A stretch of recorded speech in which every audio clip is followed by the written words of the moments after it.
அன்பான உள்ளங்களுக்கு அழகான மார்கழி 8ஆம் நாள் காலை வணக்கம். இன்னைக்கு செவ்வாய்க்கிழமை இல்லையா? செவ்வாய்க்கிழமை பொதுவா நட்சத்திரம், தீபம் இந்த மாதிரி கோலங்கள்ல சேர்த்துக்கிறது ரொம்ப ரொம்ப நல்லது. அந்தந்த கிழமைக்கு என்ன போடணுமோ அது தகுந்த மாதிரி போட்டாலும் ரொம்ப நல்லது. புதன்கிழமை பார்த்தீங்கன்னா, மகாலட்சுமிக்குரிய நாள் இல்லையா? புதன்கிழமையும், வெள்ளிக்கிழமையும். புதன்கிழமையுமே தாமரை பூ போடலாம். தாமரை பூவுல மகாலட்சுமி வாசம் செய்ற இடம் இல்லையா? இன்னைக்கு நம்ம ஸ்டார் வச்சு தான் கோலம் போட்டிருந்தோம். பிரம்ம முகூர்த்த நேரத்திலே பூஜை பண்ணி விளக்கெல்லாம் ஏற்றிட்டு எப்பயும் போலயே கோயிலுக்கு போயிருந்தோம் இன்றைக்கும். இன்றைக்கி வீடியோ எப்படி இருக்குன்னு கமெண்ட் பண்ணுங்கள் பார்க்குறவங்க. மார்கழி மாதம் நம்ம காலையில் சீக்கிரமாக எந்திரிக்கிறனால இன்னொரு பெனிஃபிட் கூட இருக்குது.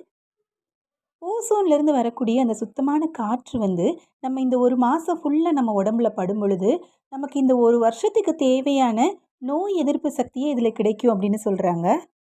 அதை நம்ம சாதாரணமாக சொன்னால் கேட்க மாட்டோம் இல்லையா? அதனால தான் இந்த அதிகாலையில் இருக்கிற பூஜைகள்லாம். ஸோ ஆட்டோமேட்டிக்லி நம்ம எந்திரிச்சு அட்டன் பண்ணி தான் ஆகும் இல்லையா?